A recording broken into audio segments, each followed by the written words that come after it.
think I've been chasing. Be on your guard, be off your guard, the ops will still take you. Never chose the flicky chose me. Media got it twisted, can't understand me. Government got us listed, minor ethnicity.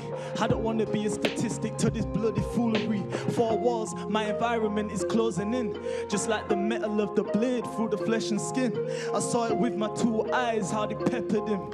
Blood in the crack of the pavements, how unsettling. We're just some kids, swim with the sharks, swim with the fish in the deep end. Welcome and good morning, everybody, to the Youth Awareness Conference organised by Howard Belafonte. This is the third conference that he's held, and the tagline today is conflict resolution. So what are we looking at today? What sort of things are we expecting? We want some solutions, we want actions, we want outcomes from the conference. It's not just about talking. We want participation from the audience. We want you to be informed, we want you to be educated, and we want you to share. So I want you to give the warmest welcome to Professor Bob Cryan.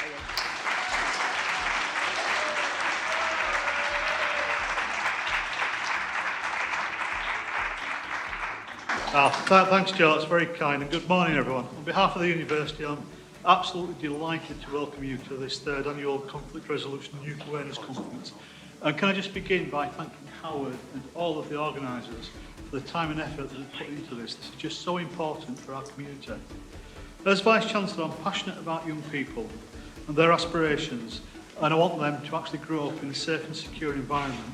And it's a passion I know that's shared by members of the local services to your community. Having grown up in Deaton, I've always maintained links with the community and the valuable work that individuals, businesses and services do to provide opportunities for young people.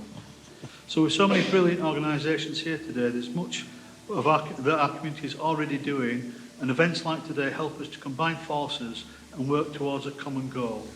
I'm sure that you're going to have a great conference, and what I'm really looking forward to are the performances, because they're always absolutely amazing. So please relax and enjoy. Thank you very much, everyone. I'm going to be now introducing our organiser to the conference. That's Howard Belafonte. So Howard, if you just wave before you come up on stage. I don't know how many of you know Howard or know of Howard, but he's the Youth and Community Development Officer. He's been working in this field for over 40 years, and he's been involved in numerous projects and activities. He's based in Deaton, and he works in all areas of Kirklees in the UK. He reckons he's hardworking, he reckons he's passionate, and he likes and enjoys working in schools in Kirklees. Some of his achievements at this conference, as I mentioned, it's the third one. So it's been 2018, 2019, we stopped for COVID, 2022. And he also is one of the founder members and coordinators for the annual Deaton Carnival. So if you shook a leg at the carnival at Deaton, you know Howard's responsible, and it's in its 22nd year. Now, he has won awards. He won the Huddersfield Black Community Awards in 2015, Ashbrow Ward Community winner in 2016, 2017, 2018 and 2022. He's also got a DBI Outstanding Contribution to the Community. He was the winner in 2007. And he has got other sides to him. He likes sound systems. He likes promoting music. So he's got a lot in his tool bag, got a lot in his kit. He's put this together with a team. They're amazing. I want you to make sure that he feels really welcome, everybody. Howard Belafonte.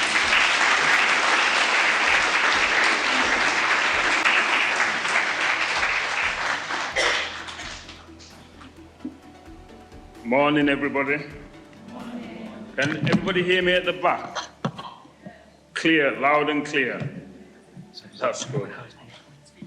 Right, as Joanna says, my name's Howard Belafonte. I'm the coordinator for this conference. It's the third annual conference.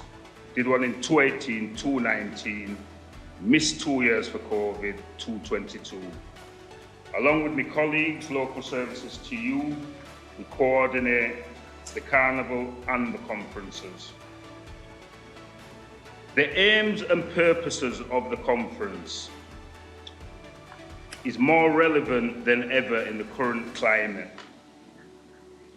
So our thoughts and prayers goes out to every single individual who has been affected by the effects of gun and knife crime. This is an epidemic which is sweeping the country, the whole of the UK, not just here in Kirklees. We all have a collective responsibility. Community leaders, youth workers, parents, the police, the councils, the government, and every individual. The aims of the conference is to address these issues. No one person, group, or agency has the answers. We all have to come together to address these issues.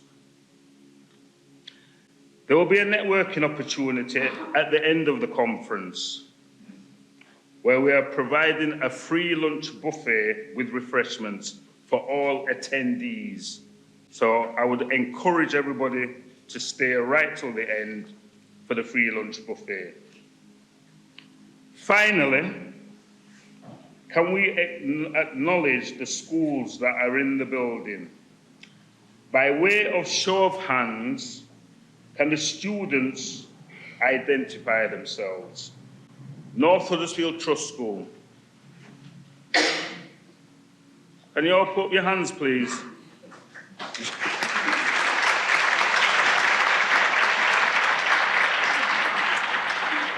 All Saints.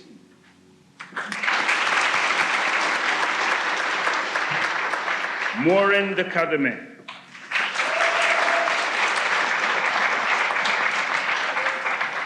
Royds Hall High School.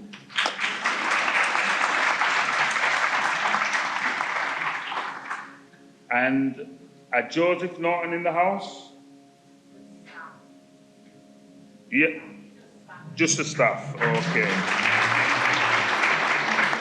So finally, I think it's important when these conferences happen to do with youth crime and young people, I think it's important that young people need to be in the building and have an input.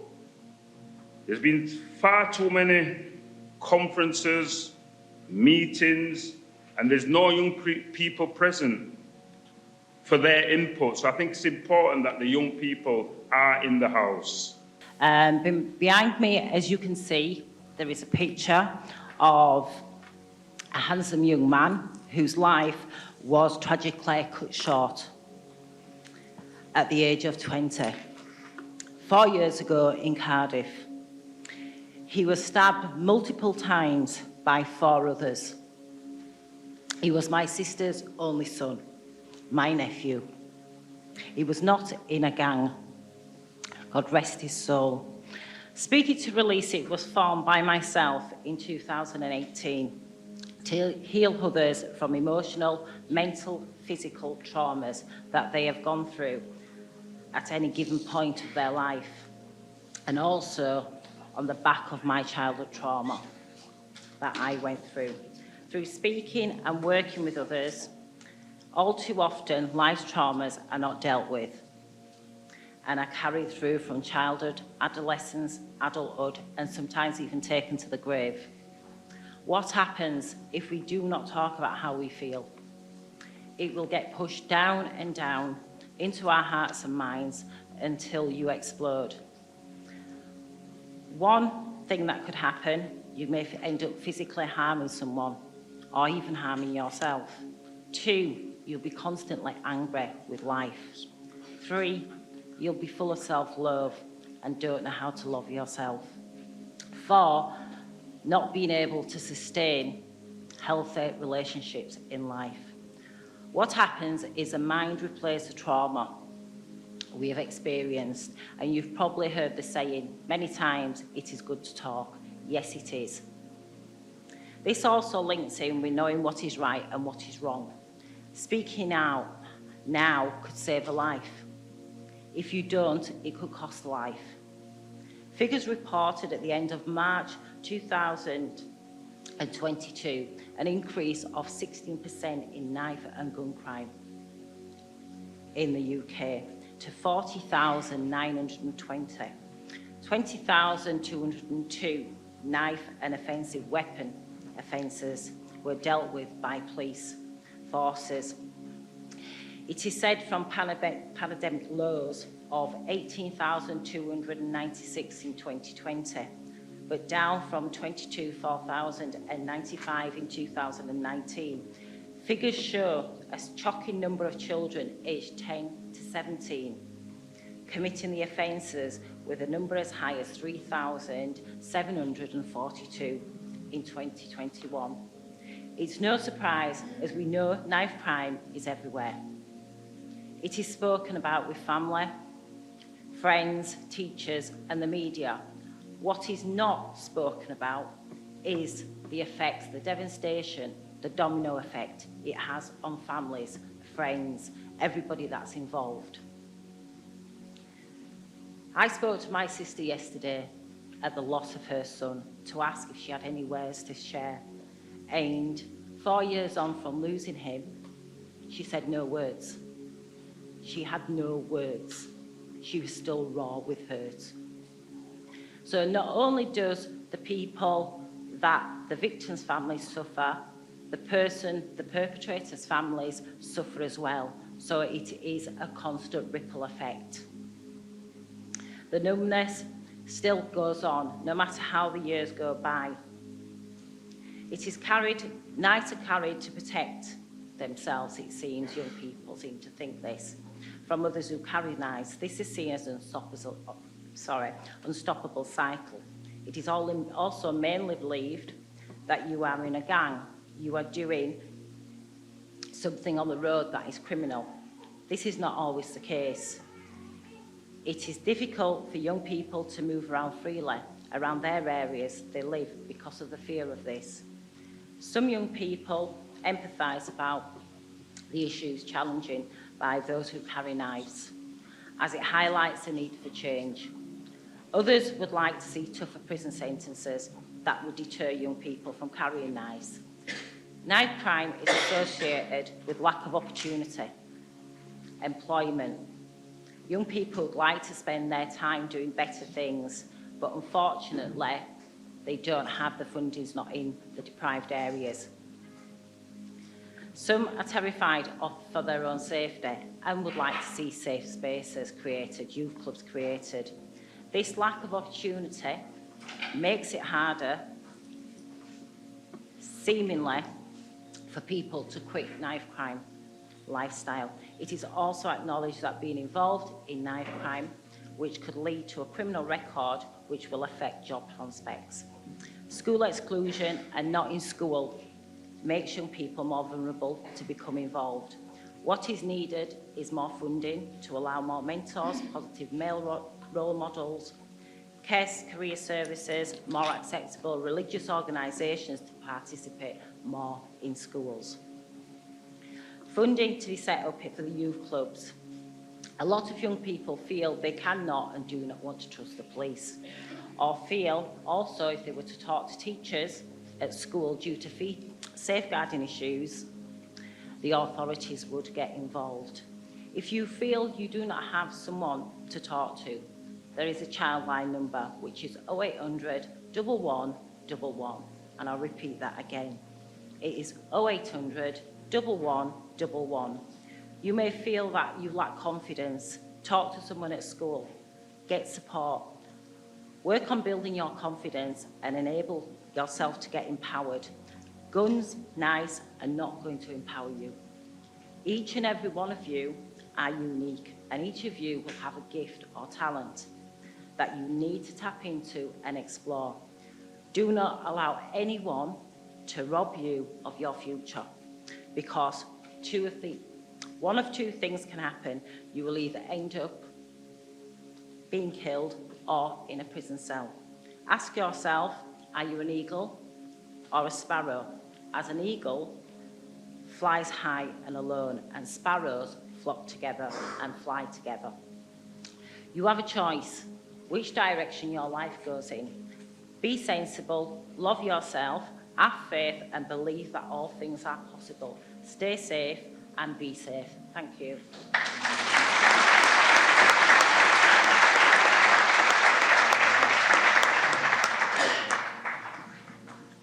Thank you very much, Beverly. I want people to have like a few minutes to digest what Beverly shared with us.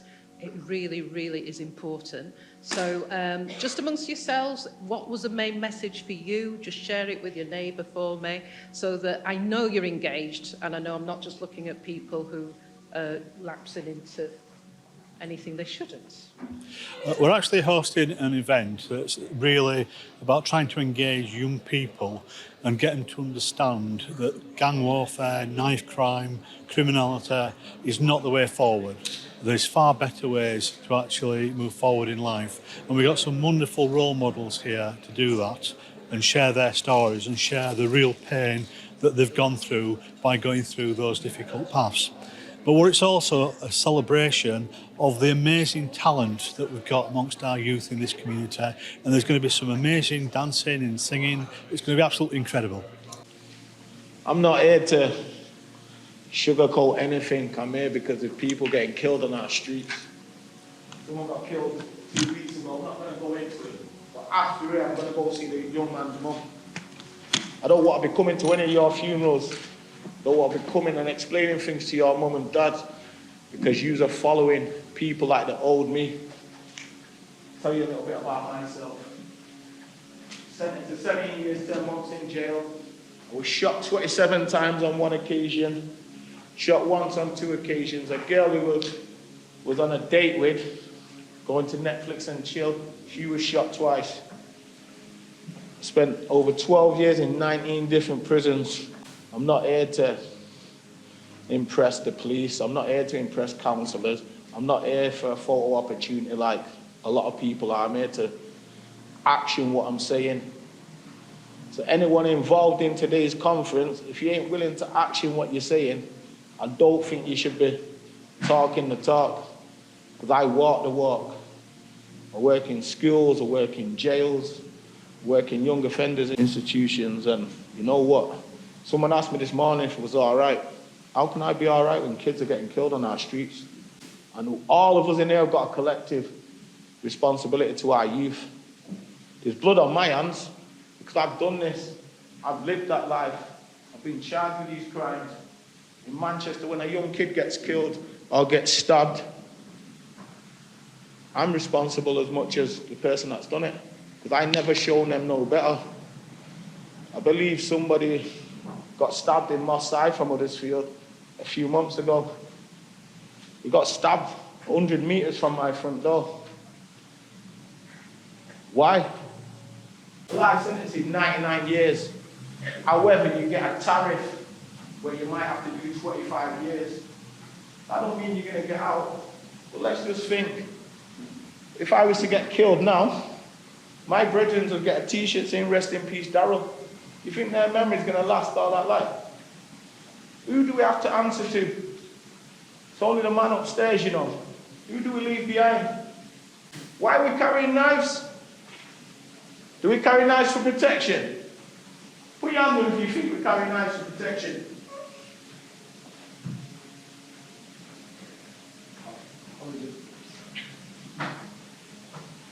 Why do you think I carry a knife?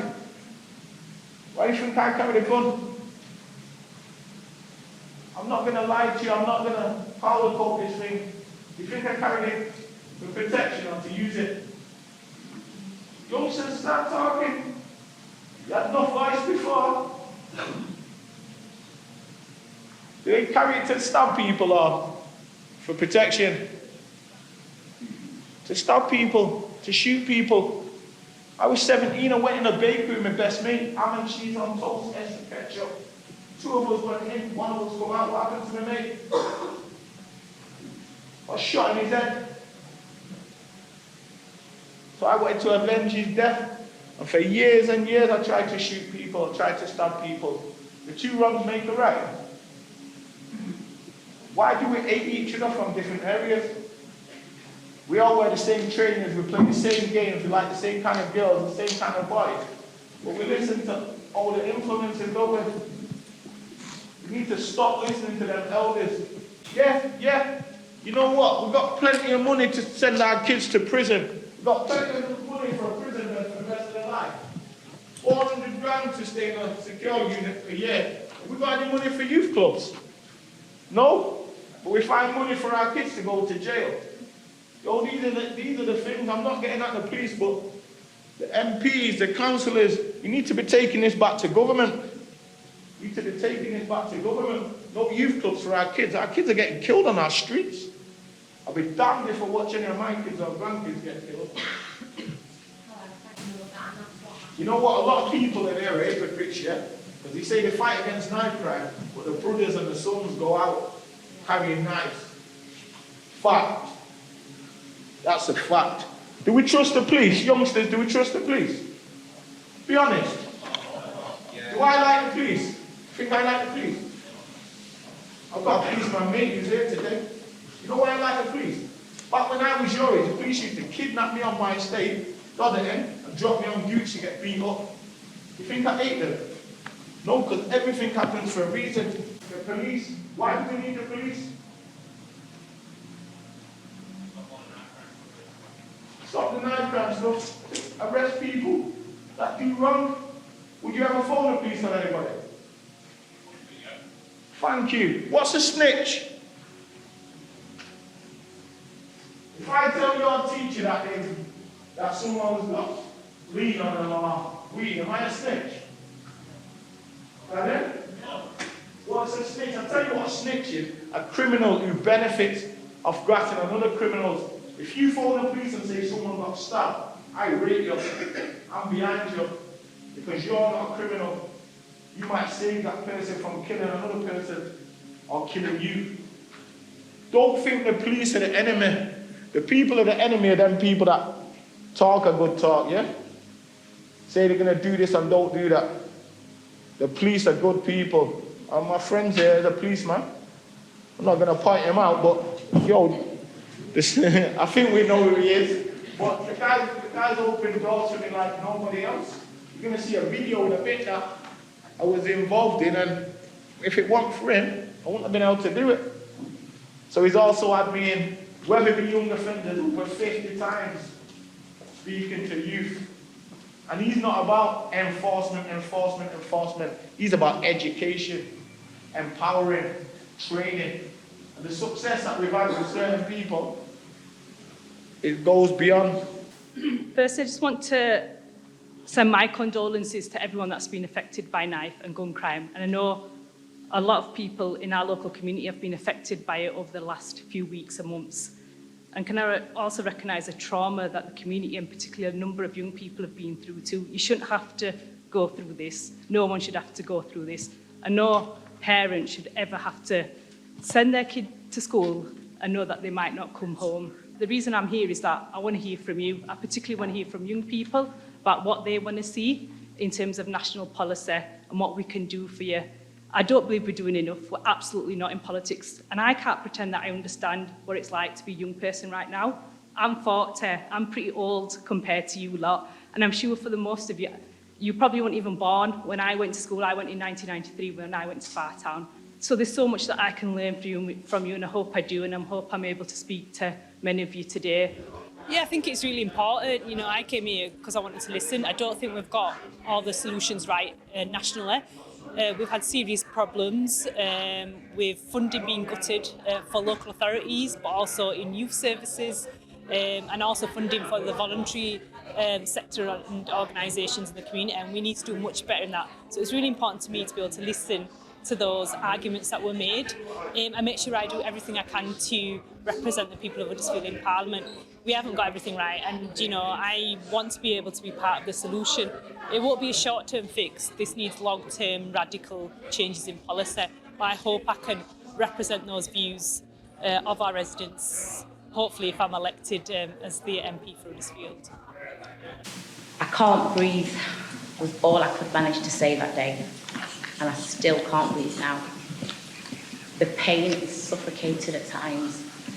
It has been 182 days, 4,380 hours since Lamar transitioned.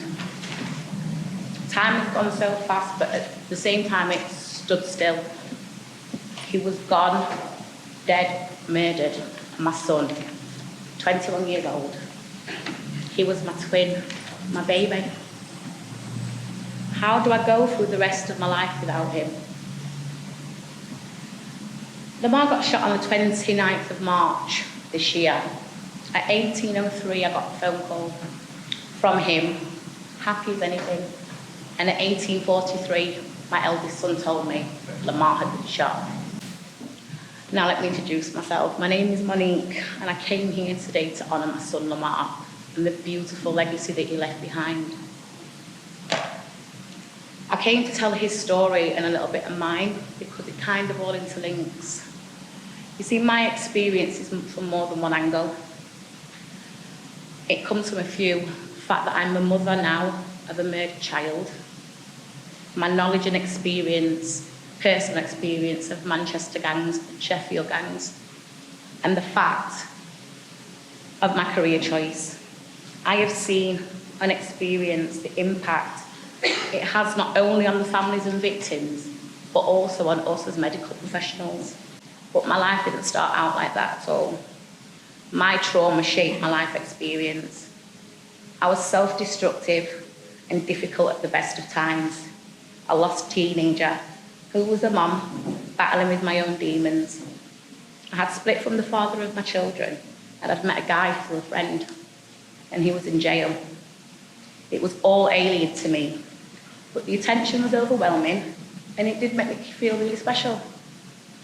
We spoke and I visited for about 2 years before he was released.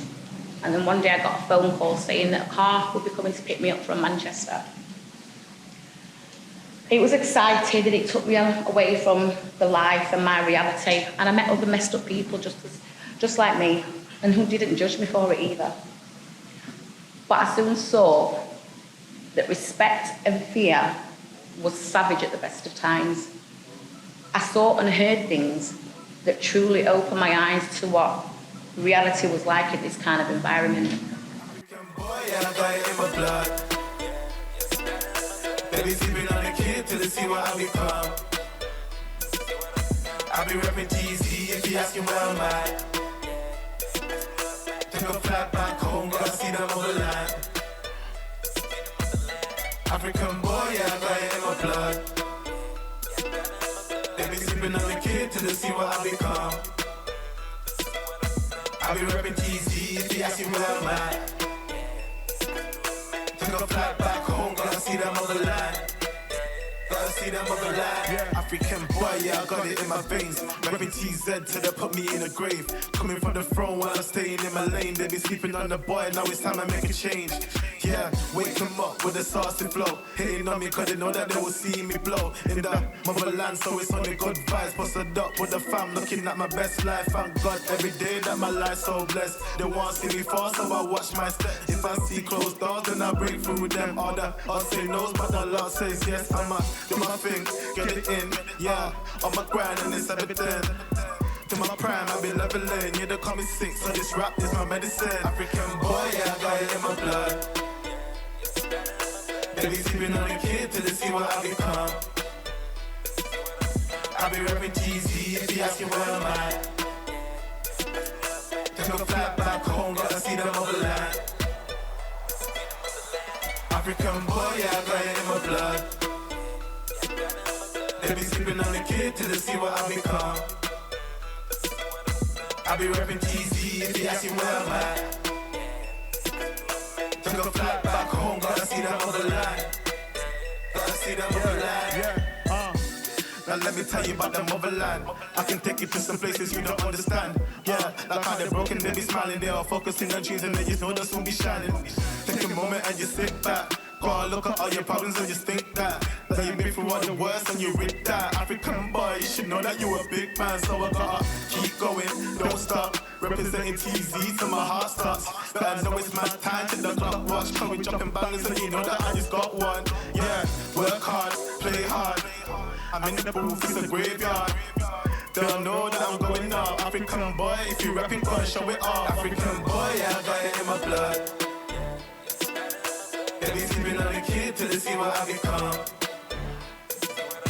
I be repping TZ if you asking where am I. Take a flight back home, gotta see the motherland. African boy, yeah, I got it in my blood. They be sleeping on the kid till they see what I become. I be repping TZ if you asking where am I. Take a flight back home, gotta see the motherland. Gotta see the motherland. Thanks to this guy in a black t-shirt there. Let's point at him. He made it possible for me to come into the young offenders Weatherby. And I met loads of Huddersfield people, Leeds people and whatever. I made a video. It's never been done before in this country, this much access in the young offenders. So they're going to play it and then I'm going to answer some questions.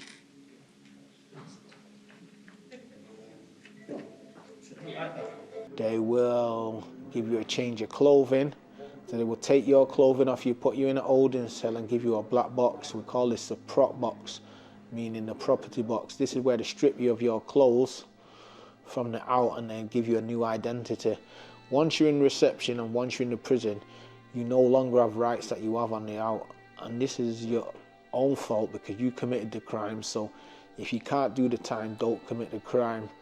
And the relevance of this film and informative video is to show you that crime does not pay and jail is not a nice place. You do not want to go there. Once you go there, it causes heartache, it causes trauma, it causes upset.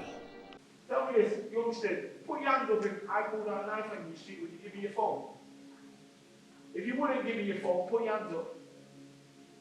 So you won't stand up, stand up, stand up. So you won't give me your phone. How many phones have you had? Yeah.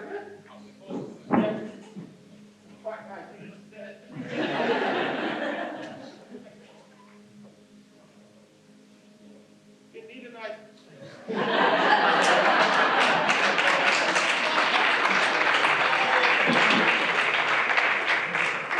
Remember, yeah? Remember, how many phones have you had?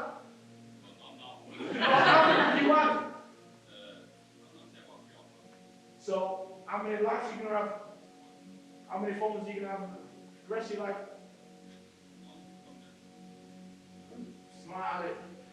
Don't die over a phone or a coat.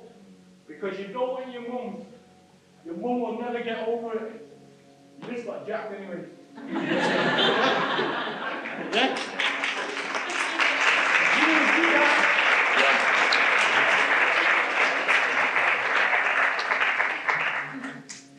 It's been a while since I could talk to an audience, but it's good to be here. And obviously, unfortunately for the wrong reasons, but we are here, united together, to make changes. We have to make changes.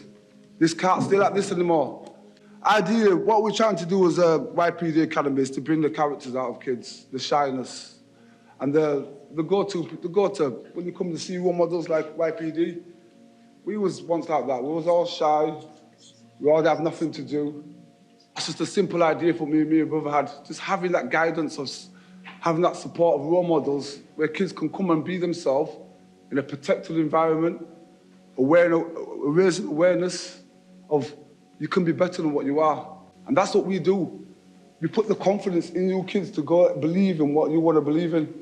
And if you want to take it to different new heights, we will do. We'll be there to support you, 100%. We have some of the toughest firearm laws and regulations in Europe. So I want to know, how are they making it onto these streets? I'm going to tell you why we don't ask that question very often. And it's because if we do, we're going to highlight as a country our failures and our flaws. We've failed our youth. We've failed past generations, and we are failing now the generations to come. We have some of the most amazing talent in Britain, and we are missing out on it by not investing in our youth and not giving them the encouragement to create their own success. Lamar always used to say to me, "Mum, you cannot possess people. You have to experience them." He was wise far beyond his years. And it's only now that he's gone that I truly understand the meaning of that. He loved his friends, and everyone was family to him. If he loved you, he loved hard, with no conditions. He had the most nurturing soul to the youngsters and so attentive. He never showed anything but positive vibes. He was my little firefly. He had a unique way of making you feel safe and important, no matter what your age was. His gentle soul touched so many. His random hairstyles made him unique, and his laughter was totally infectious. It wasn't until after his passing that I truly saw the level of Lamar's legacy. He touched so many in 21 years. I feel love from him still from all the stories I hear. How he spoke about his family, the love and respect that he had for me, absolutely touches my heart when I hear it from somebody else's lips.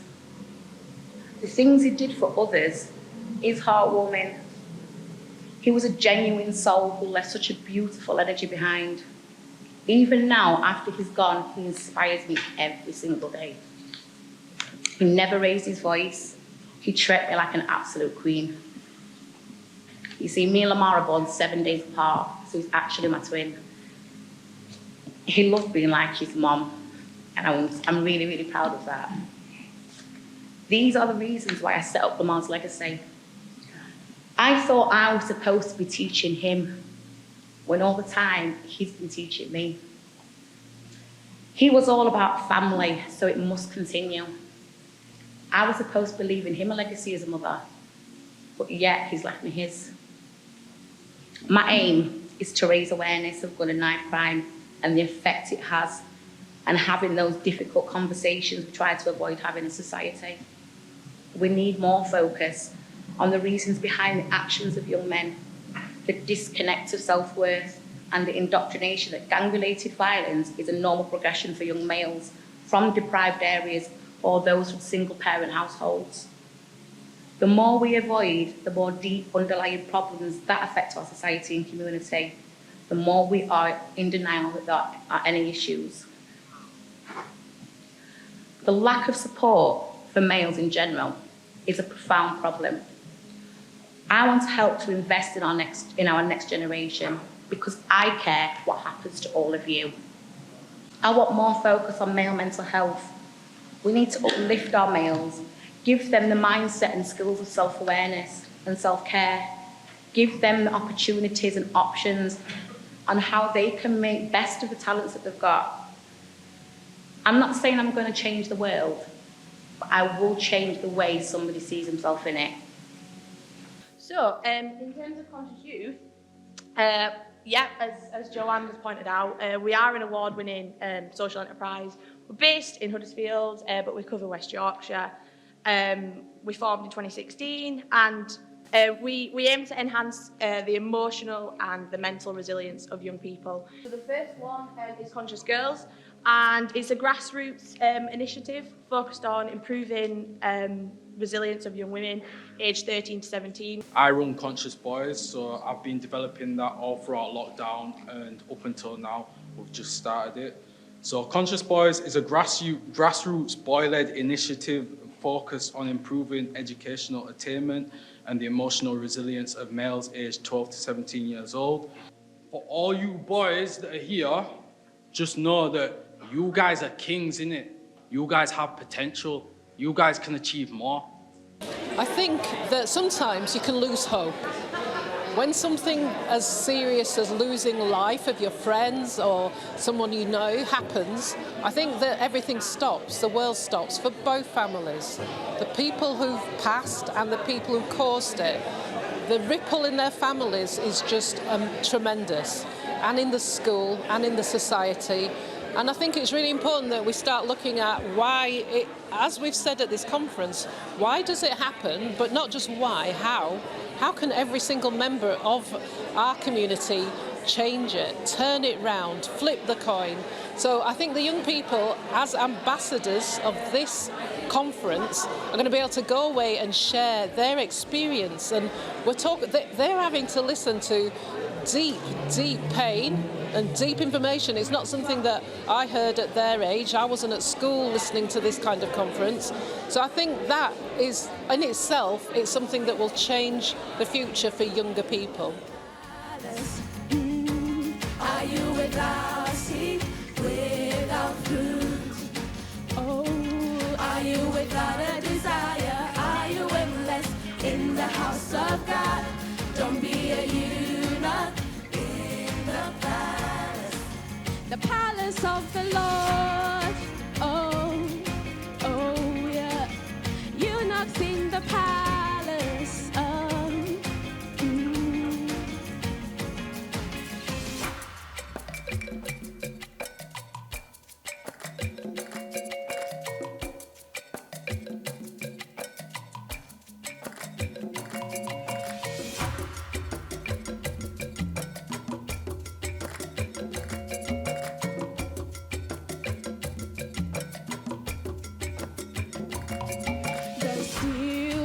The Lord has eaten me up. The zeal of the Lord shall perform it. Walk in the zeal of the Lord, just like Jesus. A eunuch has no zeal. Are you a eunuch in the palace? Are you without seed, without fruit? Oh, are you without a desire? Are you aimless in the house of God?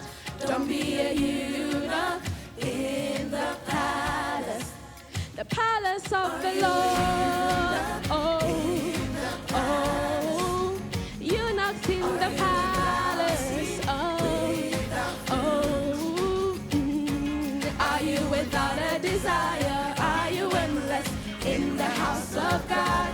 Don't be a eunuch in the palace of the Lord. Oh, oh, eunuchs in the palace. Oh, oh, no, no. Are you without a desire? Are you aimless in the house of God?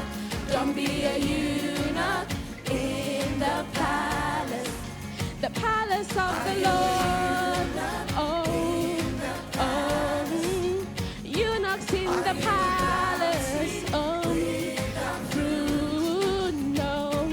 Are you without a desire? Are you aimless in the house of God? Don't be a eunuch in the palace of the Lord. Oh, oh, eunuchs in the palace. Oh, oh, no, no. Are you without a desire? Are you aimless in the house of God? Don't be a eunuch in the palace. I think it's visibility. I think it's very much about visibility. You know, today's just a start. Like we've said, you know, I can sit in meetings, I can wear this uniform, but actually we need to be out there on the streets. Yes, you know, we do struggle with the amount of officers we've got. We've had cuts as well. But putting the right officers in the right areas, doing the right jobs is my priority. And we need to have more officers out, working with the youth groups, humanising ourselves, you know, and sort of demystifying this uniform and what the perception of the police is. You know, you need to come and trust us. But like I said, trust goes both ways. And until we gain their trust, they're not going to trust me and my officers. I can talk about our priorities, I can talk about the strategy, I can talk about what the police should and shouldn't be doing. One thing I will say is that the police's job is to keep people safe and feeling safe. I think that what we can say over these last few weeks is that perhaps in certain neighbourhoods, students, especially from North Huddersfield Trust School, maybe have not felt as safe as they should do out on the street. I take that as personal responsibility, as my job, what my police force, what here in Kirklees are doing to help you keep you safe. As you know, as you're probably aware, we have put in powers this week in relation to Section 60 search powers. We're looking at other powers. That really means nothing. Does that solve the problem? Darryl said, does it solve the problem? No, it doesn't. What do we need to do? We need to educate, we need to change, we need to do something bigger and better than what we're doing now, because it's not working, because we've just had 2 fatalities. So we need to do something different. We all need to work together. We cannot continue to lose young lives on the streets, and I won't allow it to continue in Huddersfield. And I'll work with each and every single person in this room for as long as I have to make sure that that stops and that we end it. And so the youngsters. So I walk with a limp, okay? So people may think, yeah, that's swagger, that kind of stuff. That limp has been forced on me. Why has it been forced on me? Because of the choices that I made. And what were the choices I made? I chose to go down the route of using drugs, crack, cocaine, heroin. And because of that, I now suffer and have to carry an artificial leg. So I lost my leg in 2001 because of the choices I made. And I don't want to concentrate on my story and get you all emotional and stuff like that. It's more about you guys. And my message, especially to the youngsters, is the choices you make today will affect you for the rest of your life. Whether that be positive or whether that be negative.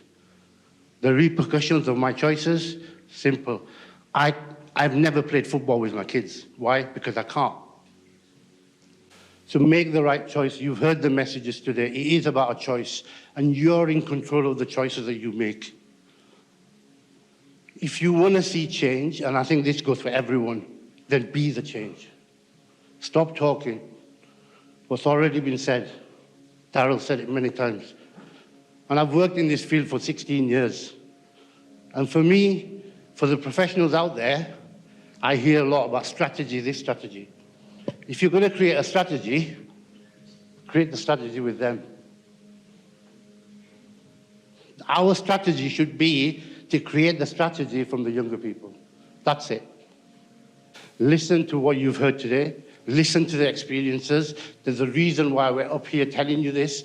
Please don't make the same mistakes we did. And that's what we want to try and get through to you.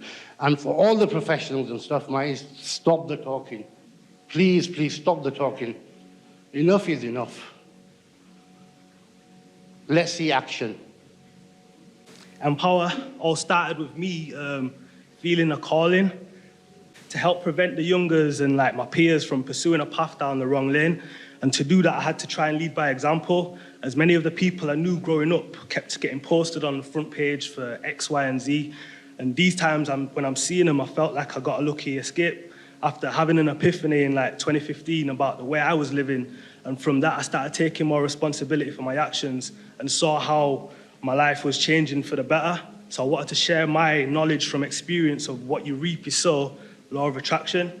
But enough was enough when I saw a certain documentary aired on BBC about Huddersfield's gun crime and gang crime, and I won't share my opinion on that, but yeah, I voiced my desire to like help make change, and then from there I got in touch with the right people. Some of them are in this room, and they gave me my first shot at like making an impact.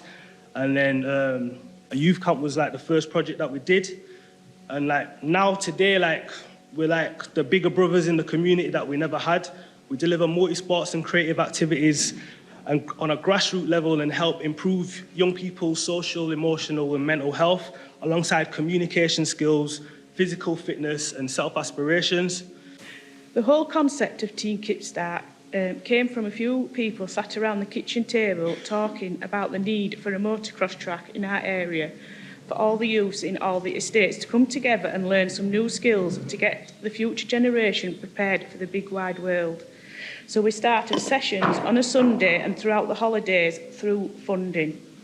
Team Kickstart aims to help reduce the amount of crime in Huddersfield by getting the youths to come together and learn how to maintain a motocross vehicle and work in teams to build confidence and life skills. We aim to eventually have our own base so we can help so many estates that deal with the same thing every day, like knife crime. We also aim to try and have gun conflict resolution. Conflict existence is not the issue, but having an effective conflict resolution strategy to resolve that conflict if it begins to impact on people's lives is crucial. While conflict can be useful in people's productivity, it can also have a massive negative effect if left unresolved. We at Team Kickstart look at ways of diffusing conflict fuelled by anger and other emotions that are non-responsive to rational reasoning. Because at Team Kickstart we work a lot with young people with additional needs, our approach has to be tailored and focused towards the younger age. Today is all about young people, and I'm going to leave the last message to the young people, but first of all, I want to speak to the public sector. Have you heard the extraordinary work that's going on outside of your institutions? And this kind of work has been going on as far as I can remember. It's time for the public institutions to really think about their structural and institutional practices. Your structure and your institutional practices need to open up to give organizations much more of an opportunity to share your resources and much more transparency about what you actually do. And my final message is to young people. There is a lot of room at the top, right? Instead of arguing with everybody down the bottom, there's a lot of room at the top. It's not where you start, it is where you finish. So look where you are now, have a vision of where you want to be, and make sure that every step you take works towards that. So finally, as a youth work lecturer, what I'm saying to you is that the funding waxes and wanes. It's never ever constant, okay? And now people might talk about defunding the police. I prefer to see it as a shift in resources. There's always money to put people in prison. What about keeping them out of prison, keep them safe on the street, give them things to do, and people who know what they're doing to be able to support them, to be able to carry out the work that they need to be able to do as well. Be on your guard, be off your guard, the ops will still take you. Never chose the flicky chose me. Media got it twisted, can't understand me. Government got us listed, minor ethnicity. I don't want to be a statistic to this bloody foolery. 4 walls, my environment is closing in. Just like the metal of the blade through the flesh and skin. I saw it with my 2 eyes, how they peppered him. Blood in the crack of the pavements, how unsettling. We're just some kids, swim with the sharks, swim with the fish. In the deep end, got it on me, is what it is. We're not taught to the burden around here. Loose lips, rather taught to the Lord and prescribe me a new fix. Either dead on the ground or inside and out. How we living backwards like it's inside out. Life is comical until you get licked down. Ain't about backgrounds when mothers are screaming out. This is the soundtrack, the sound, what we living in now. There's no end to the madness, stay savage and pull it out. Stay savage and get around, not lacking, I'm stacking pounds. Be a pressure to a cabbage, these weapons are not for clout. The change starts with you, then relationships. Break down the noise, void and take the hit. Communication is how we save the kids. New narration, elevation, take the risk.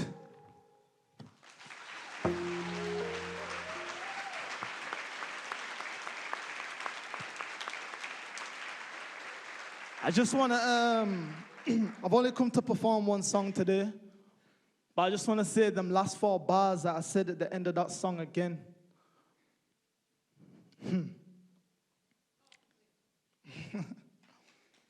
The change starts with you, then relationships. Break down the noise, void, and take the hit.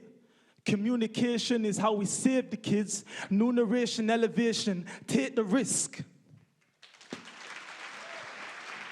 Sim.